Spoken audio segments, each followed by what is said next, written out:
Shri सद्गुरुर्विजयते Gyananand Saraswati Swami ब्रह्मैकरूपिण्या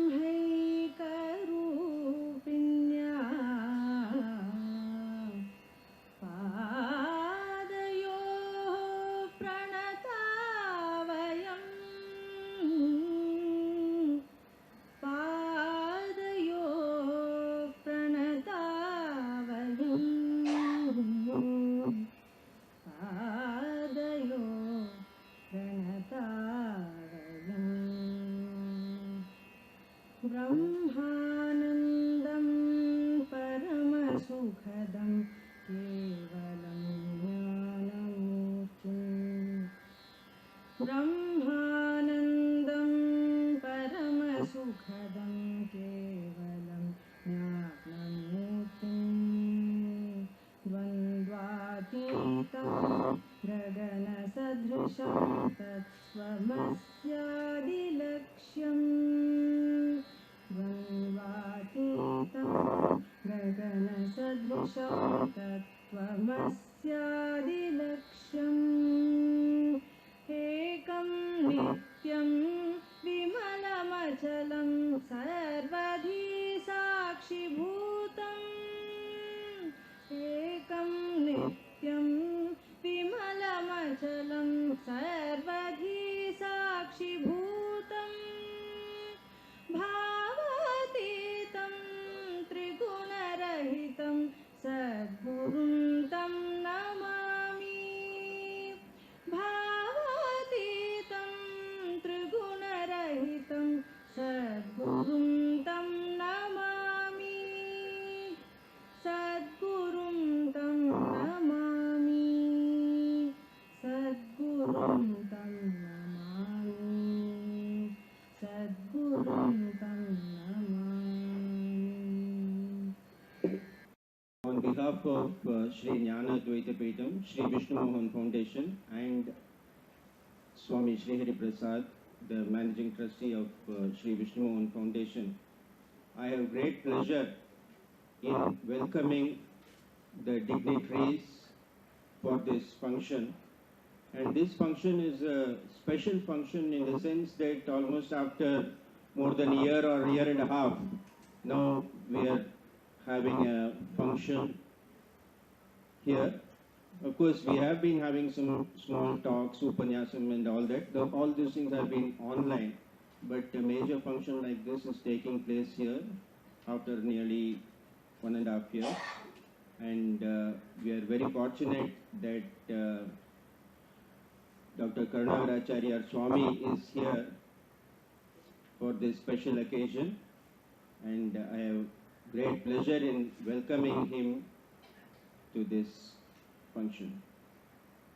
Of course, he is not new to this place. He has come here on earlier occasions in our seminars, and he has given lectures which are very well received. I don't have to say about all those things.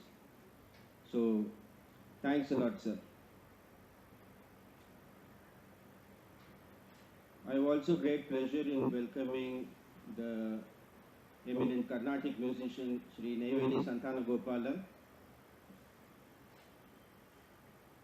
sitting here in a very unassuming way in the first row. He came well in time also. Thank you very much, sir. Welcome to the guest of honor, Srimati R. Vasanti, District Judge Hosur. Of course, she is not here, but she'll be joining us online through WebEx. Hopefully, the connections, everything should be okay. Again, a hearty welcome to Dr. Suganya Anandakrishnan, research scholar, Hamburg University, Germany, who has been sort of one of the regular speakers in our seminars, the online seminars, and she has an excellent way of presentation which is liked by one and all.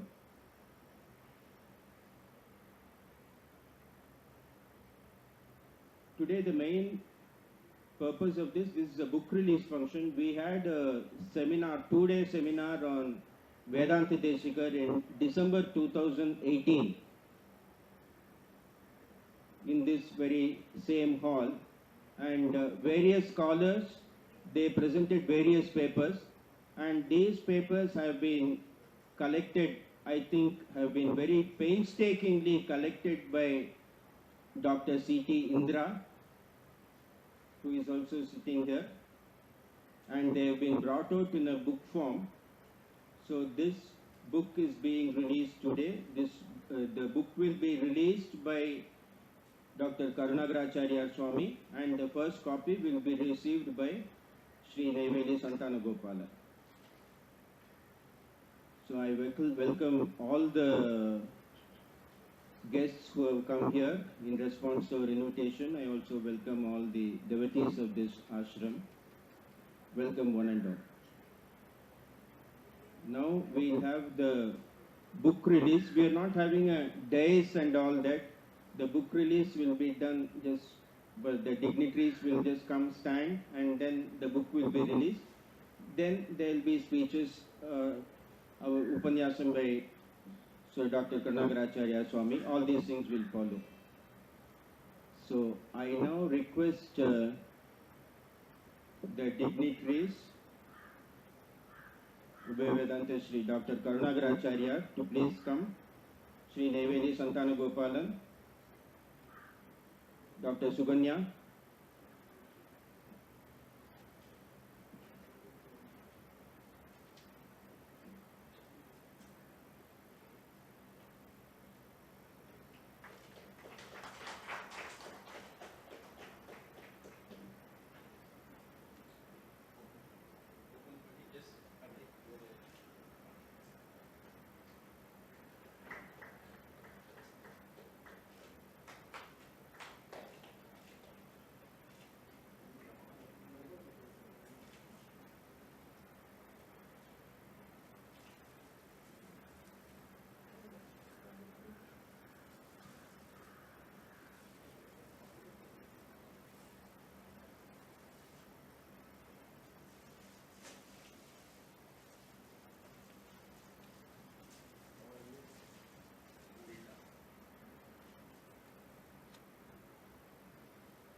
Shri Guru Namaha.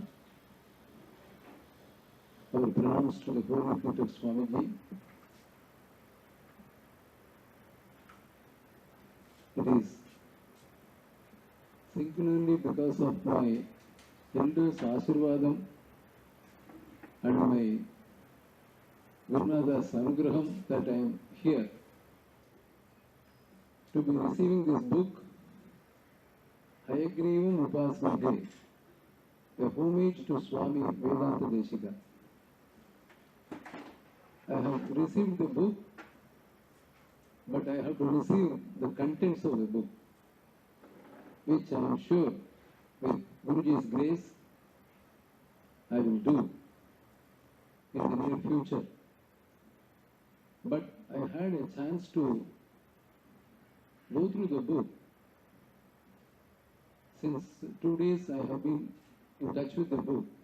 I cannot say I have covered everything, but some of the points that really struck my mind was, let me elaborate for just 2 minutes. We all need happiness. The way to happiness, the secrets of creation and human beings, creation, everything is in Vedas.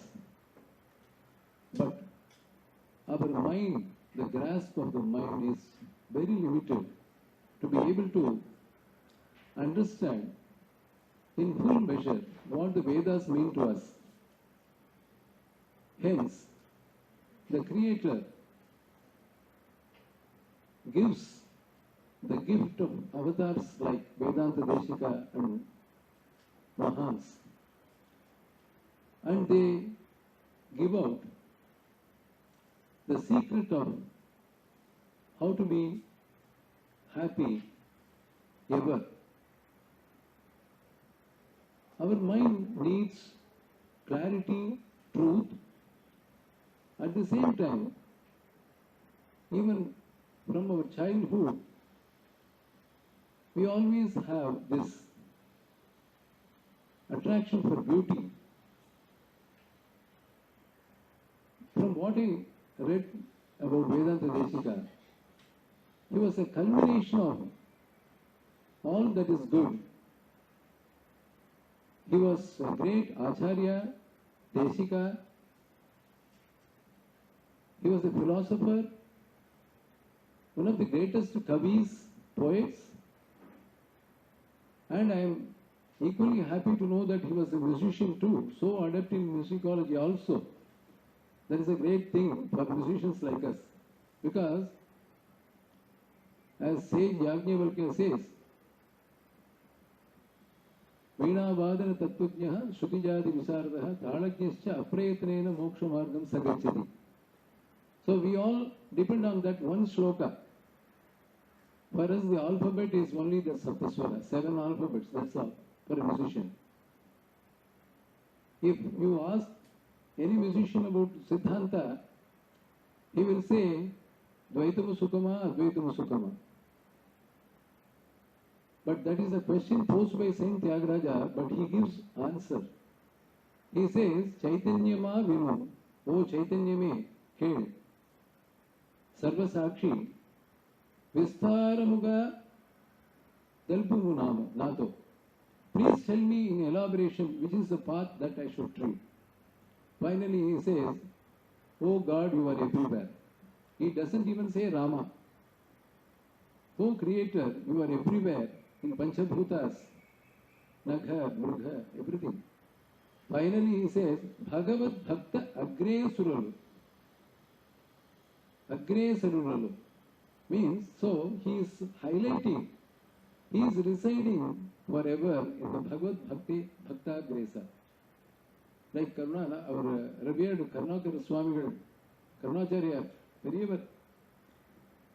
You know, one Sishya, disciple of mine, he has taken to Sri Vaishnavism, and he was the person who introduced me, Dr. Uve Karunakaracharya Swamigal. And from then on, I have been following his discourses, and it is giving so much of clarity. I should thank you from my heart, sir. That way, I offer my pranams to you. And so music being, you know, when you are in music, you don't have any confusions as to which path you should treat. But for taste's sake, Tyagaraja asked in one kriti, Ye dari sanchariturura. In which margam I have to go? Oh Rama, please tell me. So like that, there are so many kritis. So he is inspiring you to think about what margam. And Appar Swamigal says, Kurikol illadu ketten. In one of the Devarams, Kurikol illadu ketten. That impressed me so much. In music also, Saint Arunagirinatha, in one of the Tirupagals, he says, Oh Lord Muruga, give me the blessing to keep asking with a questioning mind why I am singing. Vinavodu Pada. So all this lead to one thing. Whatever we are doing, it should be connected to the Creator. And nothing can put it in a nutshell form. When I read Her Holiness statement, like Mahavakya they have given, let God manage our lives. So that is the message. Take away for me from this ashram. I will never forget it. And that is the best way which each and every saint propounds. And with a Chakkani Rajamargamurudaga Sandula Dura Neru Manasa. The path that Vedanta Deshika Swami has shown us is like a Rajamarga in which everyone can happily treat and finally come out with such an enlightenment and supreme bliss. May the supreme bliss prevail in every one of us by the sheer grace of Guru Padame Tuni. Namaskar. Next item of the program is felicitation by the guest of honor, Srimati R. Vasanti, District Judge, Hosur. She'll be talking online. She is an ardent devotee of this ashram and has been taking part in many of her functions. Over to Mrs. Vasanti.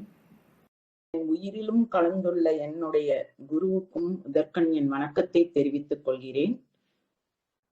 இங்கு அமர்ந்திருக்கும் ஸ்ரீ குருபாய் ஸ்ரீஹரி அவர்களுக்கும், என்னை பெற்றெடுத்த எனது தாய் தந்தையருக்கும், என் குலதெய்வத்திற்கும் மற்றும் இஷ்ட தெய்வத்திற்கும், மற்றும் அங்கு குழுமி இருக்கும் நேரடியாகவும் நேரலை மூலமாகவும் குழுமி இருக்கும் ஆன்றோர் பெரியோர் சான்றோர் அனைவருக்கும் என் இனிய மாலை வணக்கத்தினை தெரிவித்துக் கொள்கிறேன். இன்றைய தினம் ஹயக்ரீவம் உபாஸ்மகே என்ற புத்தகத்தினை வெளியிட்டு ஒரு மாபெரும் விழாவை எடுத்த நமது ஸ்ரீபீடத்திற்கு, அதன் முயற்சிக்கும் எனது நன்றியையும் மகிழ்ச்சியையும் நான் முதலில் தெரிவித்துக் கொள்கிறேன். ஹயக்ரீவம் உபாஸ்மகே எனும் பொழுதே ஹயக்ரீவருடன் ஹயக்ரீவர் அருளிய அவர் மூலம் வரத்தினை பெற்ற ஸ்ரீ வேதாந்த தேசிகர் அவர்களை பற்றி பேச எனக்கு ஒரு வாய்ப்பளித்தமைக்கும், வேதாந்த தேசிகரை பற்றி பேசும் பொழுது மகாவிஷ்ணுவையும் நம் குழந்தையான நம் குருவாயூர் அப்பனையும் குறித்து பேசுவதும் முறையாக இருக்கும் என்று கருதி இந்த இரு பிரிவுகளின் கீழும் நான் பேச விழைகிறேன். இறுதியாக எனக்கு ஏற்பட்ட அனுபவங்கள், சத்குருவுடன் எனக்கு ஏற்பட்ட அனுபவங்கள், அதையும் ஒரு சில நிகழ்வுகளாக உங்களுடன் பகிர்ந்து கொள்ள ஆசைப்படுகிறேன். ஸ்ரீ வேதாந்த தேசிகர் அவர்கள் ஸ்ரீ வைஷ்ணவ பெரியோர்களில் ஸ்ரீமத் ராமானுஜருக்கு அடுத்து முதன்மையானவர் என்பது இந்த அடியாளின் சிறு கருத்தாகும். ஒருவர் பிறப்பெடுப்பதற்கு முன்னேற்பாடுகளை இறைவனே முன்னின்று செய்யும் பொழுது அந்த ஆத்மா எவ்வளவு பேர் பெற்றதாக இருக்கும் என்று எண்ணி பூரிப்படைகிறேன். அவ்வாறு இறைவன் செய்த முன்னேற்பாடுகள் என்னவென்று பார்ப்போமானால், வேதாந்த தேசிகரின் தந்தை அனந்தசூரியார், தாய் தோத்தாத்ரி அம்மையார் ஆகிய இருவருக்கும் திருமண ஏற்பாடை செய்வதற்காக அம்மையாரின் சகோதரர் அப்புள்ள நமது அனந்தசூரியாரின் தந்தையால் அணுகப்படுகிறார். அவர் தமது மகனான அனந்தசூரிக்கு அம்மையாரை திருமணத்திற்கு தந்தருளும்படி வேண்ட, அன்றைய இரவே இறைவன் அப்புள்ளரின் கனவில் தோன்றி, தேவநாத பெருமான் என்று இறைவன் கனவில் தோன்றி அப்புள்ளரிடம் அத்திருமணத்தை நடத்தி வைக்கும்படியும் ஸ்ரீமத் ராமானுஜ தர்ஷன தத்துவார்த்தத்தை பரப்பும் ஒரு விளக்காகவும் வெள்ளியாகவும் இருப்பார் அக்குழந்தை என்று தெரிவித்து மறைந்தார். அதனை ஏற்ற உடனேயே மறுதனமே அவர்கள் இருவருக்கும் திருமணமானது. திருமணம் முடிந்தவுடன் வேங்கடமுடையான் தாயார் அம்மையாரின் உத்தரவுக்கு இணங்க இருவரும் திருமலைக்கு தீர்த்த யாத்திரையாக செல்கின்றனர். தம்பதிகள் இருவரும் தீர்த்த யாத்திரையாக செல்கின்றனர். அவ்வாறு சென்றபொழுது அன்று இரவு அவர்கள் அங்கு தங்கி இருக்கும் பொழுது இறைவன் அவர்கள் கனவில் தோன்றி ஒரு சிறு தங்க மணியினை பரிசாக அம்மையாருக்கு அளித்து அம்மையாரையும் விழுங்கச் செய்தார். அவ்வாறு அவர் விழுங்கியவுடன் கனவு மறைந்தது. பகல் பொழுது விடிந்தது. இருவரும் தங்களுக்குள் பேசிக் கொள்கின்றனர். இவ்வாறு ஒரு கனவு கண்டதாக. அதில் அவர்கள் ஆச்சரியப்பட்டது என்னவென்றால், இருவருக்கும் ஒரே கனவு, ஒரே மாதிரியான நிகழ்வுகள் அனைத்துமே இருவருக்கும் ஒரே மாதிரியாக இருப்பதை கண்டு ஆச்சரியமுற்று ஆண்டவனை தொழுது வீடு திரும்புகின்றனர். அப்பொழுது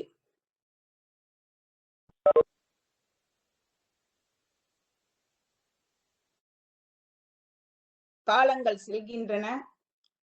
12 வருடங்கள் கழித்து ஸ்ரீ ராமானுஜர் பரமபத பதவியை அடைந்து 131 ஆண்டுகளுக்கு பிறகு இத்தம்பதியினருக்கு நமது வேதாந்த தேசிகர் மகனாக பிறக்கின்றார். அவர் பிறந்த வருடமானது 1268 ஆகும். அவர் பிறந்த இடம் காஞ்சிபுரத்தில் உள்ள தூப்புள் என்கின்ற ஒரு இடமாகும், பகுதியாகும். அவருக்கு அவருடைய பெற்றோர் இட்ட பெயர் வேங்கடநாதன். அவருக்கு பிற்காலத்தில் பற்பல பெயர்கள் பட்டங்கள் சூட்டப்பட்டன. அவை எண்ணில் அடங்கா. அவற்றில் சில சுவாமி தேசிகன், தூப்புள் நிகமாந்த தேசிகன், தூப்புள் பிள்ளை, உபநய வேதாந்தாச்சாரியார், சர்வதந்திர சுதந்திரர் மற்றும் வேதாந்த தேசிகர். தேசிகர் என்றாலே அவர் ஆச்சாரியார்களுக்கெல்லாம் ஆச்சாரியார். அதனால்தான் அவருடைய பெயரின் பின்பாக தேசிகர் என்ற பட்டம் சூட்டப் பெற்றார். அவர் வளர்ந்து வரும் வேளையில் 5 வயது கூட நிரம்பாத ஒரு பாலகன் அவருடைய தாய்மாமனான அப்புள்ளருடன் காஞ்சி மாநகரத்தில் இருந்த வரதராஜ பெருமாள் கோவிலுக்கு கதா காலட்சேபம் கேட்பதற்காக செல்கிறார். அப்பொழுது அங்கு கதா காலட்சேபம் செய்து கொண்டிருந்தது நாடாத்தூர் அம்மாள் என்பவர். அவர் இக்குழந்தையின் தெய்வீகமான முகத்தை கண்டு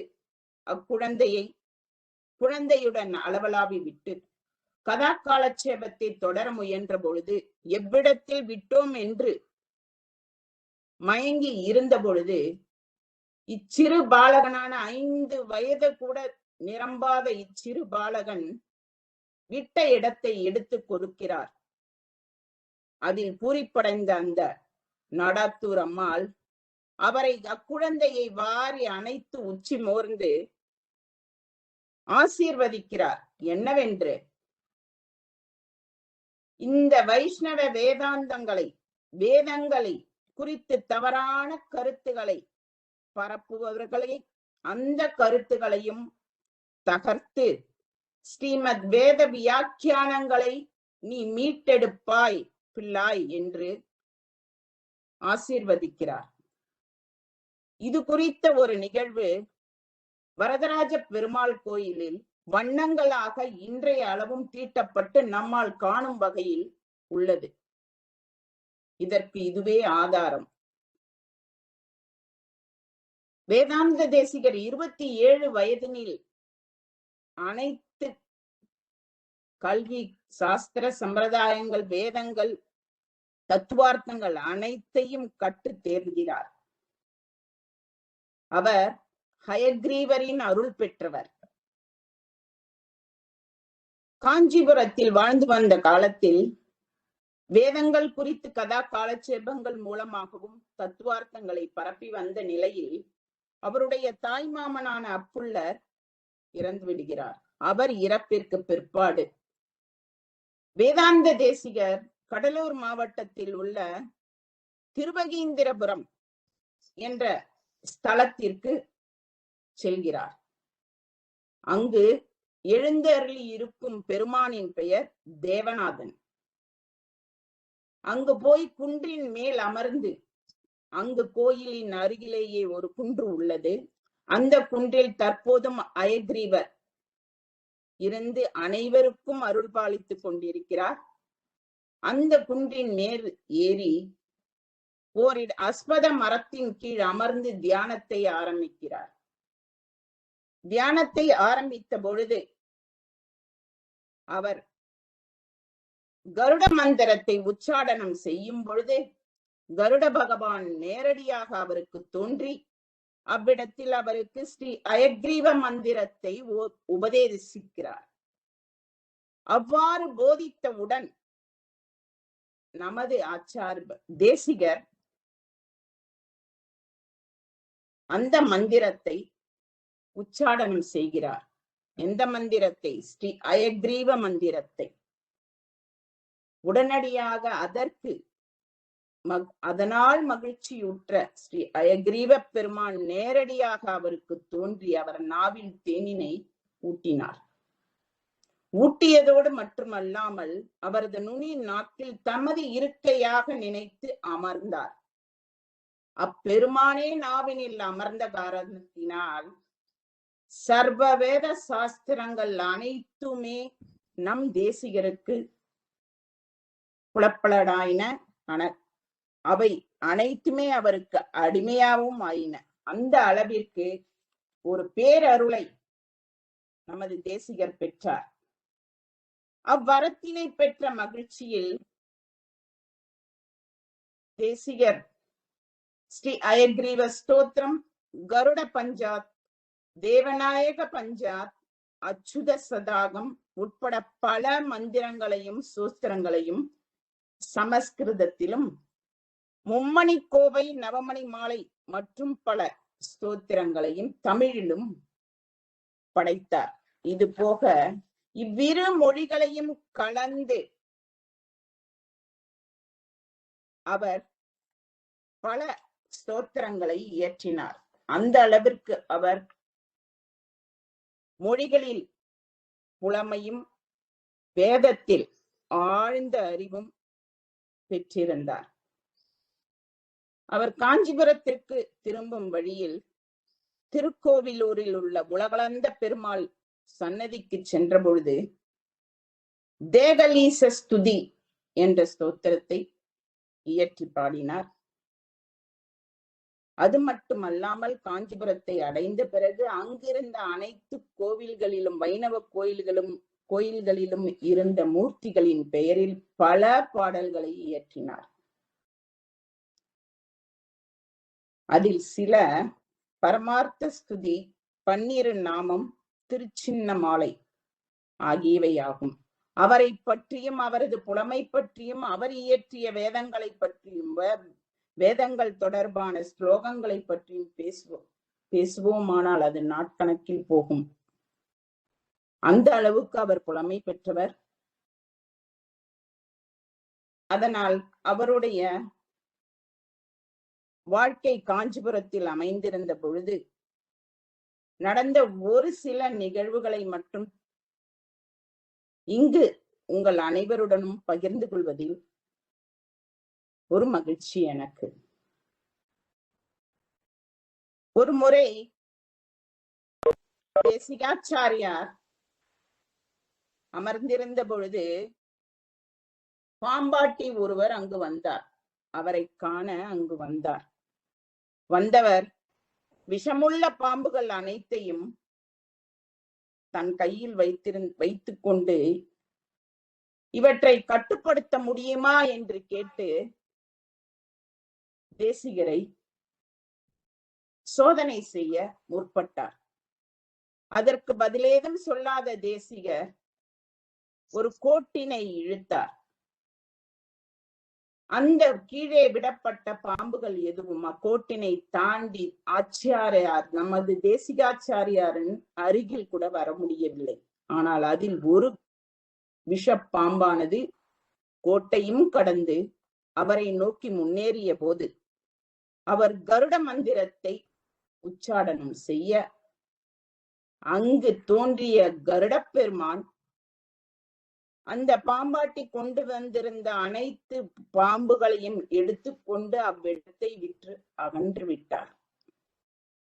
அதனை கண்ட பாம்பாட்டி தமது வாழ்வாதாரமே தம்மிடமிருந்து பறிக்கப்பட்டதாக உணர்ந்து ஆச்சாரியாரின் ஒரு தெய்வீக பண்பையும் அவரது அருமையையும் புரிந்து கொண்ட பிறகு அவரிடம் அனைத்து பாம்புகளையும் திரும்ப கொடுத்து விடும்படி கெஞ்சினார். அதனை கேட்ட நமது தேசிகாச்சாரியார் கருட தந்தகம் என்ற ஸ்லோகத்தை சொல்ல கருட பகவான் தாம் கொண்டு சென்றிருந்த அனைத்து பாம்புகளையும் எடுத்து வந்து அவ்விடத்தில் விட்டு மறைந்தார். அது போன்றே மற்றொரு நாள் மற்றொரு நிகழ்வு. அவர் மீது காழ்ப்புணர்ச்சி கொண்ட ஒரு சிலர் ஒருவரை, பிரம்மச்சாரியான ஒருவரை அவரது திருமணத்திற்கு பொருளுதவி செய்ய வேண்டும் என்று ஆச்சாரியாரை அணுகும்படி தேசிகாச்சாரியாரை அணுகும்படி கேட்க அவரும் அணுகி தமது திருமணத்திற்கு பொருளுதவி செய்யுமாறு வேண்டினார். அப்பொழுது தேசிகாச்சாரியார் ஸ்ரீ மகாலட்சுமியின் மீதான ஸ்ரீ ஸ்துதி மந்திரத்தை சொல்ல அங்கு பொற்காசுகள் மழையாக பொழிந்தன. அதனை கண்ட அந்த பிரம்மச்சாரியும் மற்றவர்களும் அவரை தூண்டி விட்டவர்களும் வாயடைத்து நின்றனர். அப்பொழுது அவர்களை பார்த்து நமது தேசிகாச்சாரியார் வண்டி எடுத்து வந்து அப்பொற்காசுகளை அள்ளி செல்லும்படி கூறினார். அந்த அளவுக்கு அவரிடத்தில் இறையருள் நிறைந்திருந்தது. கடைசியாக ஒரு நிகழ்வு ஸ்ரீரங்கத்தில் நடைபெற்றது. ஸ்ரீராமானுஜ தரிசனத்தை கண்டனம் செய்து தர்க்கம் செய்வதற்காக சிலர் ஸ்ரீரங்கத்திற்கு வந்து அங்கிருந்த சுதர்சனப்பட்டர், மிகவும் புலமை மிக்க சுதர்சனப்பட்டரை தர்க்கத்திற்கு அழைத்த பொழுது அவர் இந்த தர்க்கம் செய்வதற்கு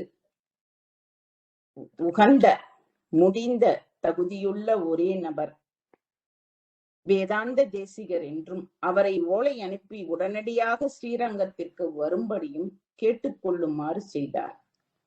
அவ்வாறே ஓலையை பெற்ற தேசிகர் உடனடியாக ஸ்ரீரங்கத்திற்கு புறப்பட்டு வந்து அங்கு நடைபெற்ற தர்க்கத்தில் கலந்து கொண்டு 7 நாட்கள் அந்த தர்க்கம் நீடித்தது.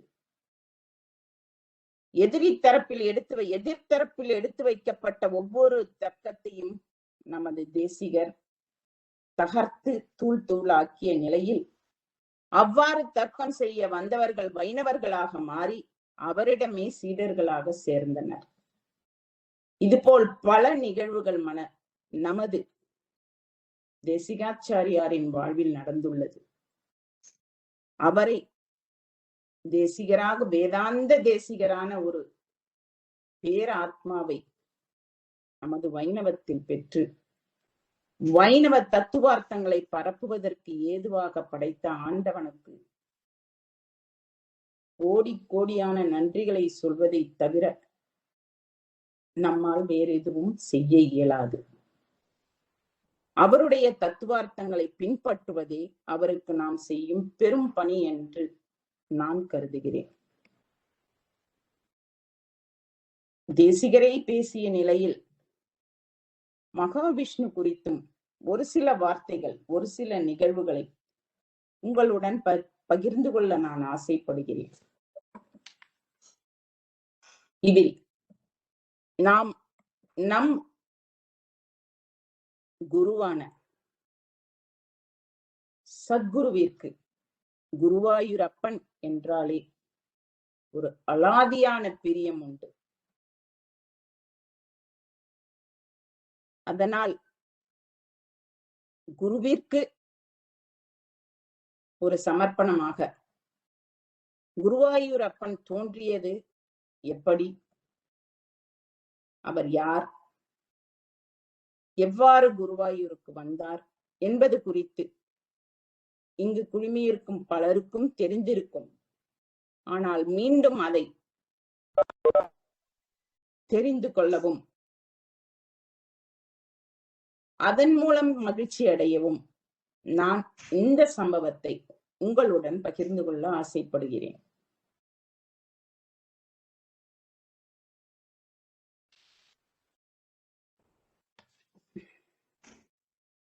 பத்மகல்ப தொடக்க காலத்தில் பிரம்மதேவர்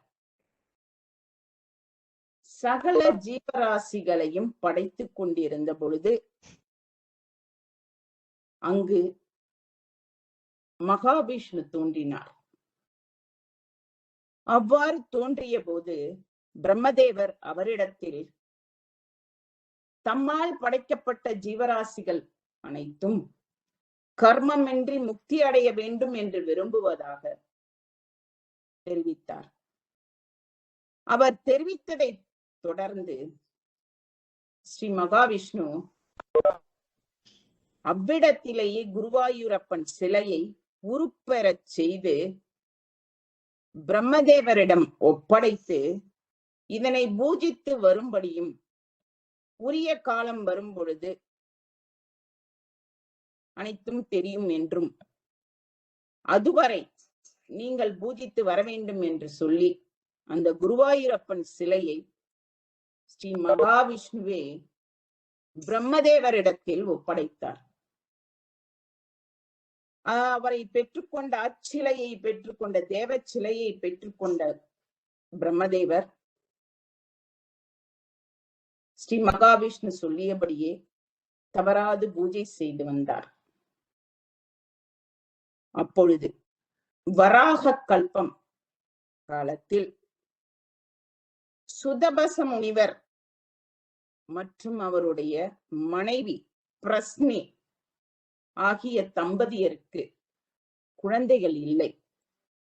எனவே தமக்கு ஒரு குழந்தை வேண்டும் என்று கேட்டு ஸ்ரீ மகாவிஷ்ணுவை நோக்கி தவம் இருக்கின்றனர்.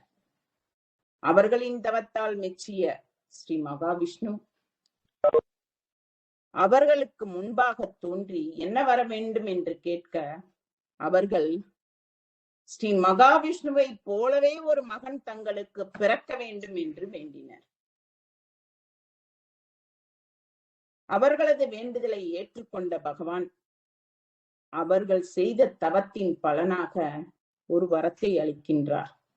என்னவென்று, 3 ஜென்மங்கள் நானே உங்களுக்கு மகனாக வந்து பிறப்பேன் என்று வரமளித்து, பிரம்மதேவன் பூஜித்து வந்த அந்த குருவாயூரப்பன் சிலையை பெற்று இவர்களிடத்தில் ஒப்படைத்து அவர் அந்த சிலைக்கு பூஜை செய்து வரும்படி பணித்தார்.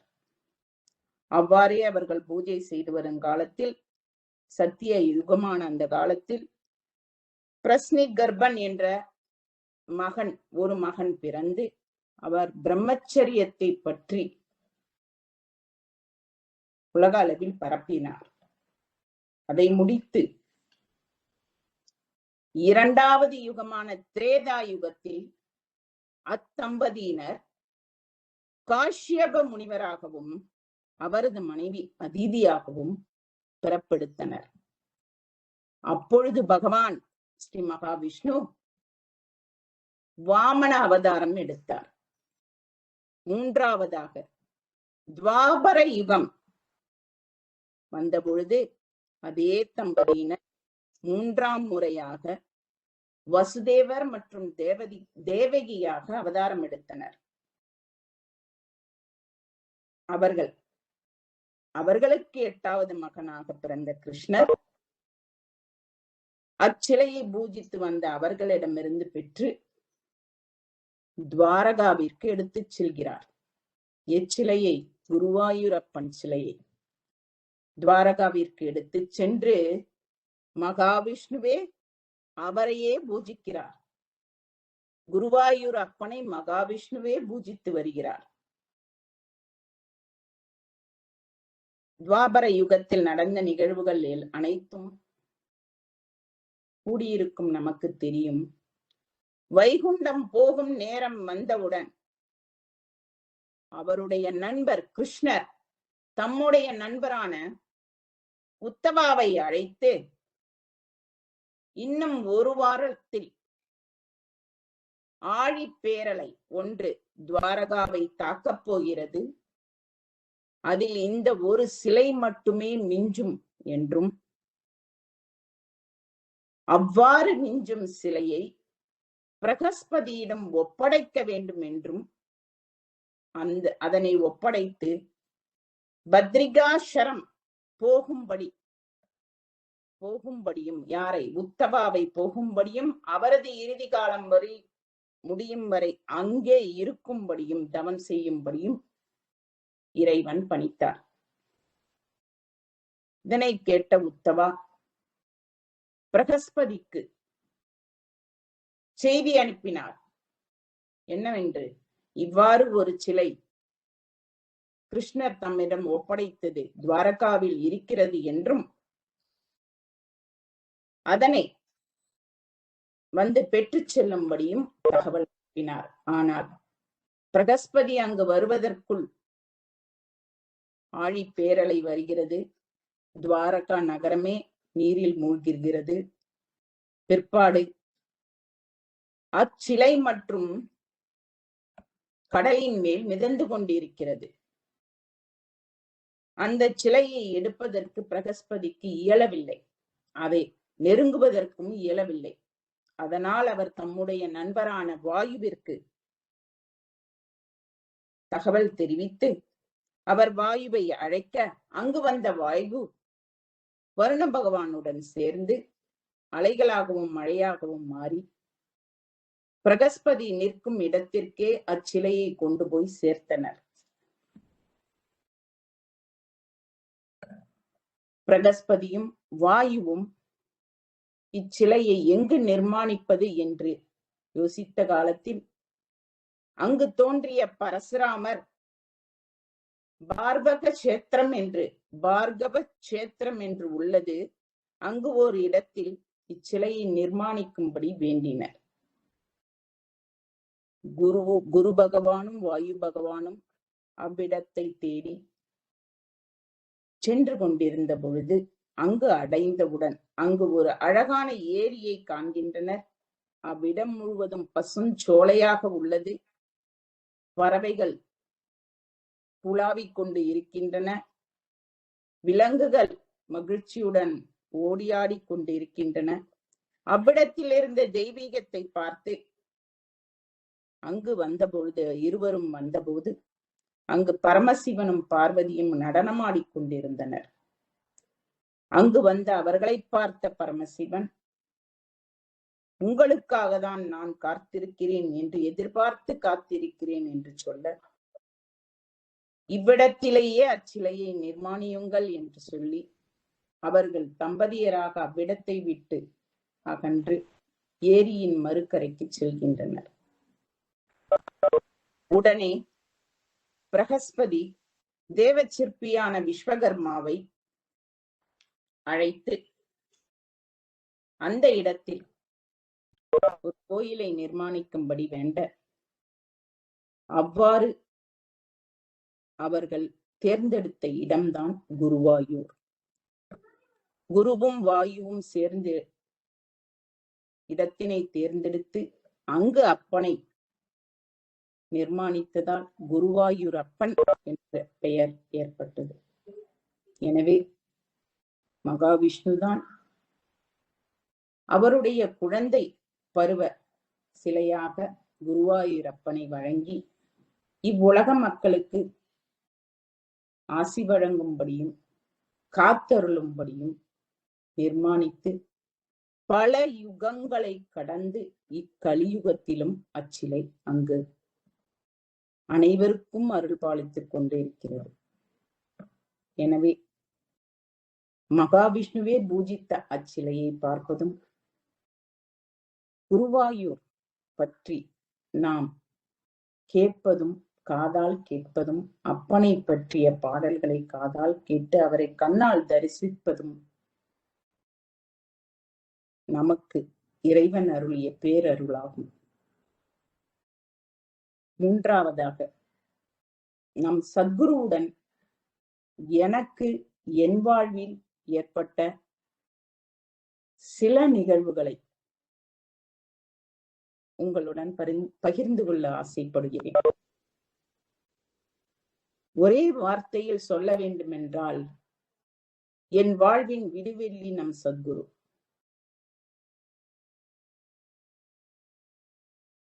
கல்லூரியில் நான் 2ஆம் ஆண்டு படித்துக் கொண்டிருந்த பொழுது BL 5 வருட படிப்பு 2ஆம் ஆண்டு படித்துக் கொண்டிருந்த பொழுது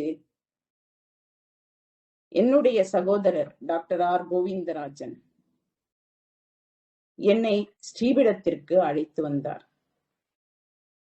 அழைத்து வந்த அன்று இளங்கன்று பயமறியாது என்று சொல்வார்கள். அதுபோல் சத்குருவுடன் ஒரு உடனடியான பாச பிணைப்பு ஏற்பட்டது. ஆனால் பயமில்லை. அவருடன் நான் பேசிக் கொண்டிருந்த பொழுது அவர் என்னிடம் ஒரு வார்த்தை கேட்டார். அது உண்மையில் என் காதில் விழவில்லை. ஒரு வார்த்தை என்பதை விட ஒரு வரி, ஒரு 2-3 வார்த்தைகள் இருக்கலாம். கேட்டார், என் காதில் விழவில்லை. ஆனாலும் என்ன செய்கிறாயா என்று கேட்கும் பொழுது ஒரு குருவிடம் அவர் முகத்தை பார்த்து, அவர் கண்ணை பார்த்து, அவர் கால்களை பார்த்து பணிந்த நான் செய்கிறேன் என்று சொன்னேன். ஆனால் அது என்ன வார்த்தை, என்ன வரி என்று எனக்கு அப்பொழுது தெரியாது. என்னுடைய சகோதரர் அதனை புரிந்து கொண்டு நான் வெளியில் வந்த பிறகு என்னிடம் கேட்டார், சத்குரு என்ன கேட்கிறார் என்று தெரிகிறதா, தெரிந்ததா, தெரிந்துதான் பதில் சொன்னாயா என்று கேட்டார். அதற்கு நான் சொன்னேன், உண்மையில் எனக்கு அது காதில் விழவில்லை அண்ணா. ஆனால் சத்குரு ஏதோ செய்ய வேண்டும் என்று கேட்கிறார்.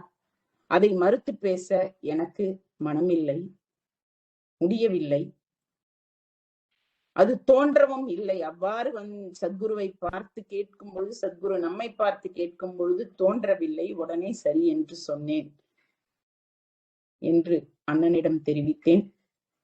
அதற்கு அவர் சொன்னார், நீ ஜட்ஜ் ஆகிறாயா என்று உன்னை கேட்டார், அது காதில் விழவில்லையா உனக்கு என்றார். உண்மையில் நான் அப்பொழுது அண்ணனிடம் சொன்னேன், என்னதே ஜட்ஜா, நான்லாமா, அது எப்படின்னா அப்படின்னு. இப்படி ஏதாவது நீ பேசுவன் தான் அவங்க உன் காதுல விழாத அளவுக்கு பதில வாங்கினாங்க போல அப்படின்னாரு அண்ணன். அன்றைய தினம் தொட்டு இன்றைய தினம் வரை சத்குரு என் வாழ்வில் பல நிகழ்வுகளில் ஒரு வழிகாட்டியாக, ஒரு ஆபத் பாந்தவனாக இருக்கிறார். திருமணமான பிறகு எனது குழந்தைகள் இருவரும் பிறந்தவுடன் விழுப்புரத்தில் ஒரு சிறிய வீட்டில் வாடகைக்கு தங்கி இருந்தேன். எனது கணவர் திருச்சியில் உள்ள ஒரு கம்பெனியில் வேலை பார்த்து வந்தார். நான் பிள்ளைகளை வைத்துக் கொண்டு தனியாக விழுப்புரத்தில் வக்கீலாக பிராக்டிஸ் செய்து கொண்டு பிள்ளைகளை படிக்க வைத்துக் கொண்டிருந்தேன். அப்பொழுது ஒரு மறுதினம் காலை எனது மகனுக்கு ஒரு பரீட்சை. என்னால் தலைவலி தாங்க இயலவில்லை. மைக்ரேன் எனக்கு வருவது உண்டு. ஒற்றை தலைவலி வருபவர்களுக்கு தெரியும் அதன் வலியின் வீரியம் எப்படி இருக்கும் என்று. தலையை தூக்க முடியாமல் அழுதேன். அழுது ஒரே ஒரு வேண்டுதல் தான் சத்குருவிடம் வைத்தேன். சத்குரு, என்னுடைய பிள்ளைக்கு நாளைக்கு பரீட்சை, அவன் சரியாக படிக்கவில்லை இதுவரை. நான் இன்று சொல்லிக் கொடுப்பதை வைத்துதான் அவன் நாளைக்கு பரீட்சையே எழுத முடியும். என் தலைவலியை தயவு செய்து போக்குங்கள் என்று நான் சொல்லி முடித்த அந்த கணம் என் தலைவலி என்னை விட்டு அகன்றது. ஒரே ஒரு செகண்ட், அந்த ஒரு நொடி கூட தாமதிக்கவில்லை. நான் வேண்டுதல் கேட்கவும் கேட்ட இடத்தில் அந்த நொடியே எனக்கு தலைவலி அகன்றதை நான் மிகவும் ஆச்சரியத்துடன் உணர்ந்தேன். அந்த அளவுக்கு சத்குருவின் கரங்கள் கருணை நீண்டிருக்கும். நீங்கள் எங்கு இருந்தாலும் சரி, சத்குருவை உள்ளார்த்தமாக, உள்ள பூர்வமாக, உணர்வு பூர்வமாக நீங்கள் அவரை வேண்டி வேண்டும் பொழுதே அம்மனதில் உங்களுக்கான விடிவு பிறக்கும். நான் அது போன்று எனக்கு மற்றொரு அனுபவம் என்னவென்றால், இந்த வேலைக்காக 2 ஸ்டேஜஸ் உண்டு. அதில் ஒன்று பரீட்சை எழுதுவது, மற்றொன்று அதை தாண்டி பாஸ் ஆகி வரும்பொழுது மற்றொன்று நேர்முக தேர்வு. எழுத்து தேர்வு, நேர்முக தேர்வு. நான் எழுத்து தேர்வு எழுதி கொண்டிருந்த போது மொத்தம் அதில் 4 பேப்பர்கள். அந்த 4 பேப்பர்களின் 4வது பேப்பரில் ஒரு கேள்வியை நான் சரியாக புரிந்து கொண்டதாக நினைத்து பதிலை எழுதி கொண்டிருக்கிறேன். ஒரு 3 பக்கங்கள் கடந்து விட்டன. ஆனால் சத்குரு நான் 3/4 பக்கம் எழுதும் பொழுது என் முன் பத்மாசனத்தில் தோன்றி, கேள்வியை ஒழுங்கா படி அப்படி என்றார். நான் அவருக்கு பதில் சொன்னேன், படிச்சுட்டேன் சத்குரு. திரும்ப கொஞ்ச நேரம் கழிச்சு, கேள்விய சரியா படி அப்படி என்றார். அப்பொழுதும் நான் அவரிடம், இல்ல சத்குரு, நான் படிச்சுட்டேன், நான் கரெக்டா எழுதுறேன். அப்புறம் சத்குரு ஒரு வார்த்தை ஒண்ணு கேட்டாங்க. என்ன, ஒரு தடவை சொன்னா படிக்க மாட்டேன் அப்படின்னாங்க. அந்த குரலோட தாக்கம் என் நிலை என்னவென்று எனக்கு புரிய வைத்தது. உடனடியாக அந்த பேப்பரை நான் கேள்வித்தாளை பார்க்கும் பொழுது அப்பொழுதுதான் எனக்கு தெரிந்தது, அது எனக்கு மிகவும் தெரிந்த கேள்வி. ஆனால் நான் தவறாக புரிந்து கொண்டு தவறான பதிலை 3 பக்கங்கள் எழுதி கொண்டிருக்கிறேன் என்று. அதன் பிறகு உடனடியாக அதனை அடித்துவிட்டு சரியான பதிலை அவசரமாக எழுதி அந்த பரீட்சை ஹாலில் இருந்து வெளியே வந்த கடைசி ஆள் நானாக தான் இருந்தேன்.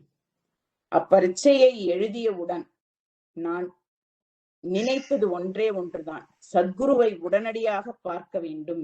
இன்று தரிசனம் இருக்குமோ என்னவோ தெரியவில்லையே, அப்படி என்று நினைத்து சரி எதற்கும் போய் பார்க்கலாம் என்று முடிவு செய்து ஒரு ஆட்டோவை பிடித்து கொண்டு நான் சத்குருவின் வீட்டிற்கு வந்தேன், ஸ்ரீபீடத்திற்கு வந்தேன். வந்தபோது கீழே நான் என் பார்வை ஓடியது. பார்த்தபோது பல செருப்புகள் கிடந்தன, மிதிகள் கிடந்தவுடன் நான் நினைத்தேன், ஆஹா, தர்சனம் இருக்கிறது, சத்குரு மேலே இருக்கிறார். இல்லை என்றால் இவ்வளவு இது இங்கே கிடைக்க வேண்டிய அவசியம் இல்லை என்று ஓடினேன். காலை கழுவி கொண்டு மேலே ஓடிய போது சத்குரு சொன்ன முதல் வார்த்தை, எழுதுனியா அப்படி என்று. கிட்டே போய் அவர் விழுந்து கும்மிட்டு எழுந்த பொழுது அவர் சொன்னார், ஒரு தடவை சொன்னா கேட்க மாட்ட அப்படின்னார். என் கண்களில் இருந்து கண்ணீர். அறியாமை. சத்குரு சொல்லும் பொழுது அதை கேட்க எனக்கு மனமில்லை. 2 முறை, 3வது முறையும் சத்குரு என்னை எழுத வைத்தார். நான் 1 முறை 2 முறை எதிர்த்து பேசியும் சத்குருவின் கருணை, அவர் பிள்ளையை அவர் காப்பாற்ற வேண்டும் என்ற எண்ணம், நாம் தவறு செய்கிறோம் என்று குறிப்பு காட்டி அந்த தவறிலிருந்து என்னை மீள வைத்தது சத்குரு தான். அதே போல் நேர்முக தேர்விலும் ஒரு கேள்விக்கு எனக்கு பதில் தெரியவில்லை. அனைத்து கேள்விக்கும் பதில் சொன்னேன். மொத்த நேர்முக தேர்வில் ஒரு கேள்விக்கு எனக்கு பதில் தெரியவில்லை. ஆனால் நான் சொல்வது 100% உண்மை. ஆனால் பிற்பாடு நான் பார்த்தபோது அந்த இடத்திலேயே கேள்வி கேட்டவுடன் நான் என் நிலையில் இல்லை.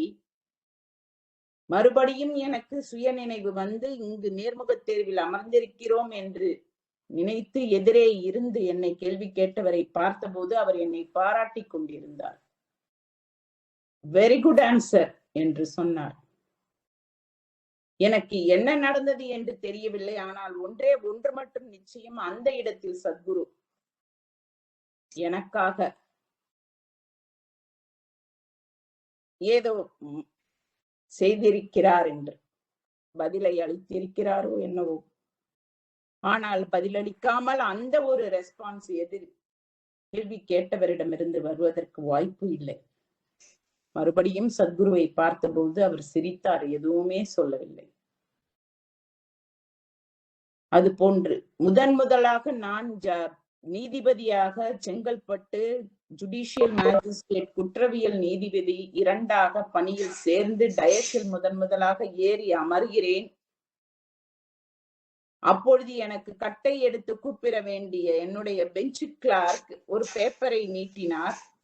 என்ன பேப்பர் என்று தாள் என்று வாங்கி பார்த்தபொழுது அந்த பேப்பர் முழுவதும் ஜெயம் ஜெயம் ஜெயம் என்ற வார்த்தை மட்டும் எழுதியிருந்தது. என் கண்ணில் அது மட்டும்தான் முதலில் புலப்பட்டது.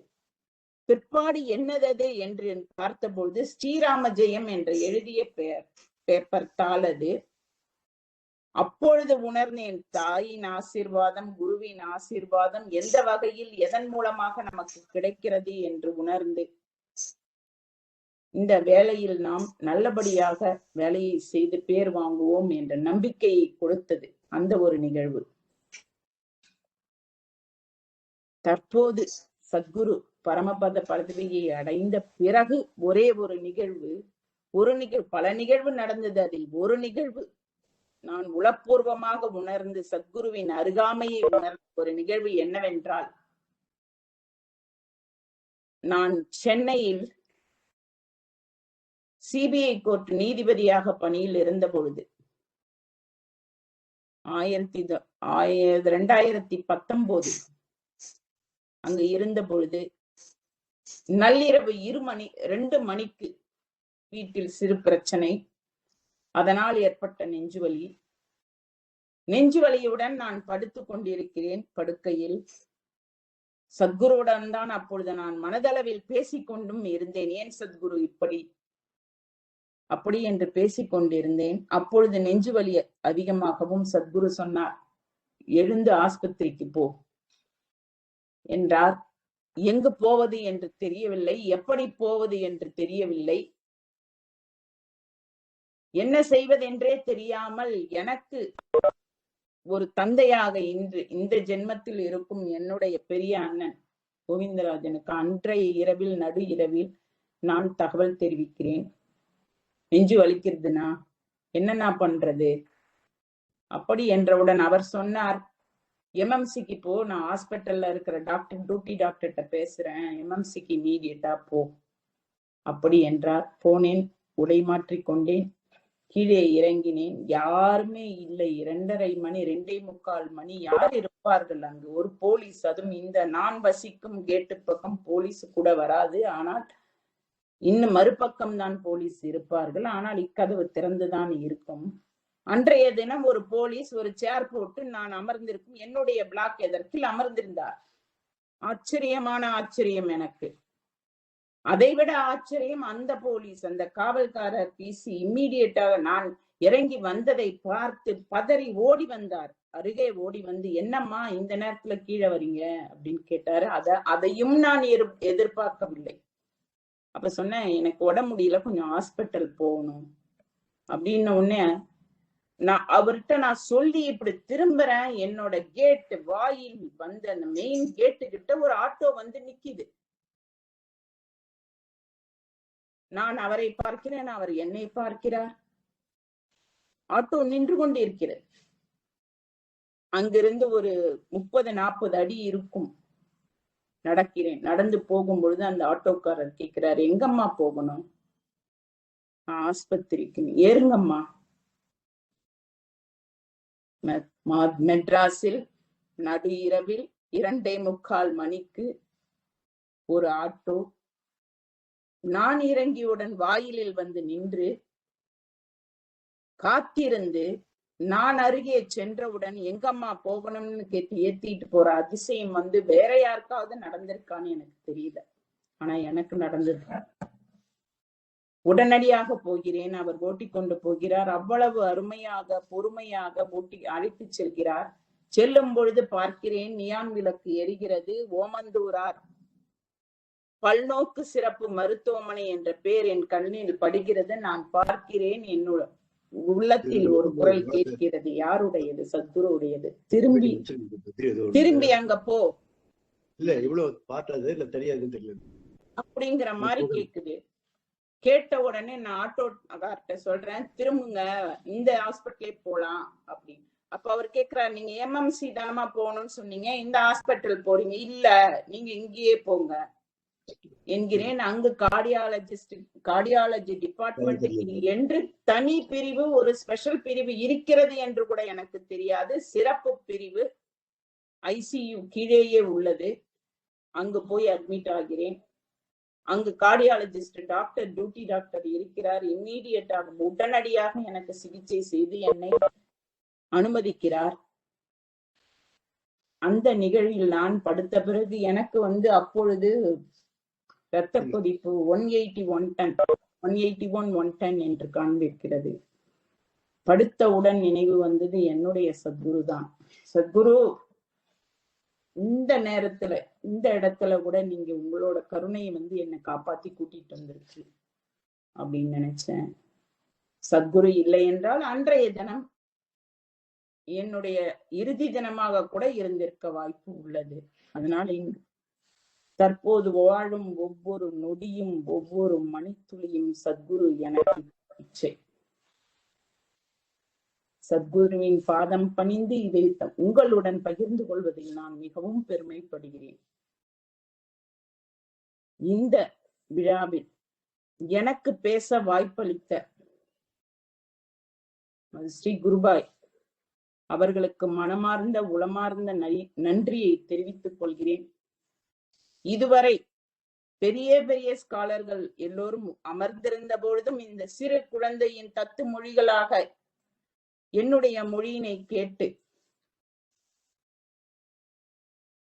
எனக்கு உறுதுணையாக நின்று அமைதியாக இருந்த அனைவருக்கும் எனது நன்றியை தெரிவித்துக் கொண்டு